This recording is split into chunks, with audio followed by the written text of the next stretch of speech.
let's take a trip to 1988 for Edge of the Axe. Summary for this film: an axe murderer terrorizes a small Northern California mountain community while two young computer-obsessed adults attempt to solve the killings. Directed by Jose Ramon Larraz.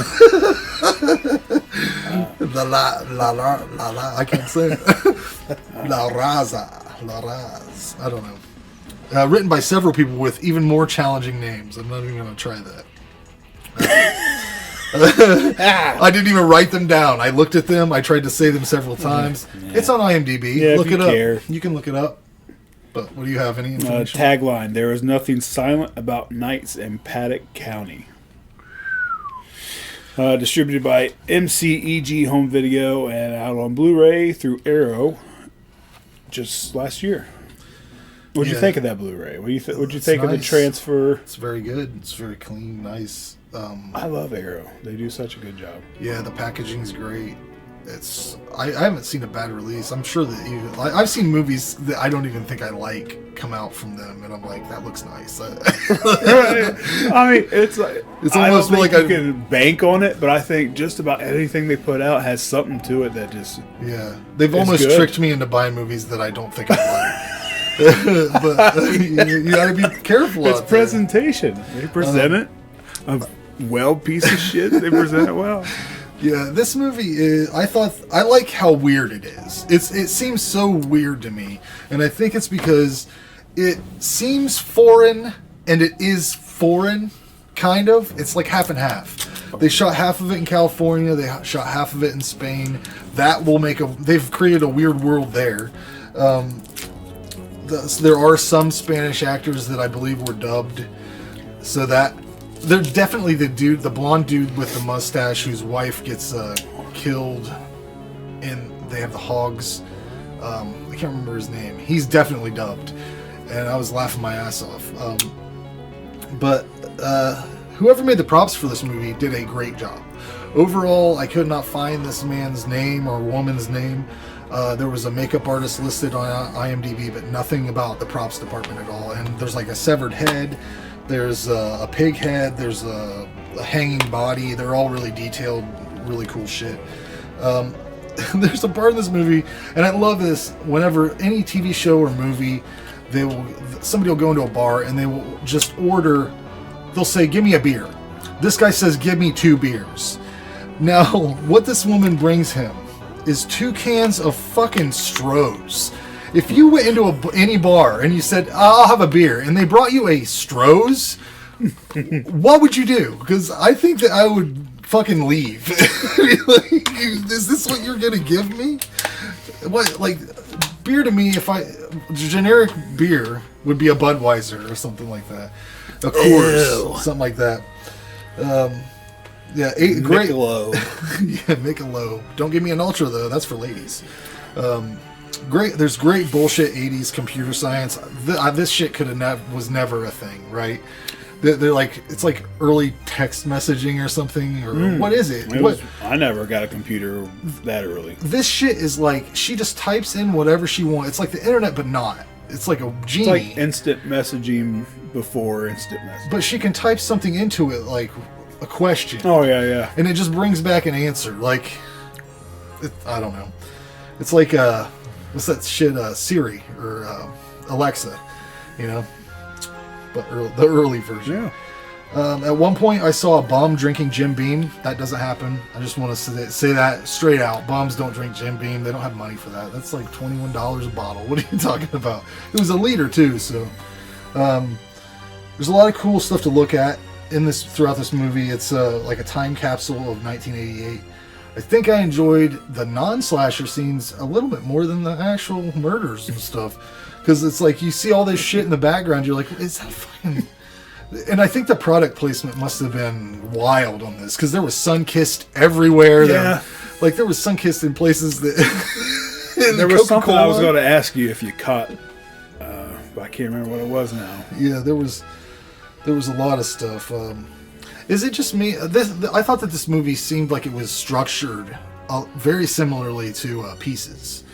Do you know what I'm saying? Like, they kept going from person to person, trying to make you think that who anybody could have been this killer or whatever. Oh yeah, a lot of red herrings in this for sure. It was ridiculous, like down to where they would play a song or something, which the soundtrack is fucking bonkers.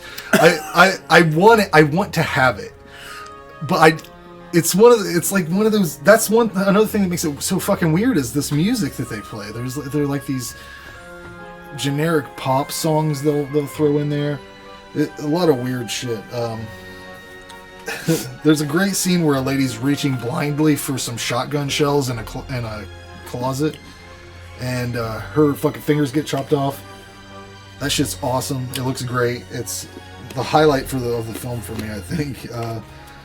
Yeah, but like I said, there's a lot of product placement. I wrote down a few: Sunkist, Coca-Cola, Absolute, Jim Beam, Chips Ahoy. There's all kinds of shit in the background, and everything's pointed so you can read it. That was what caught my eye. Overall, it's a fun movie.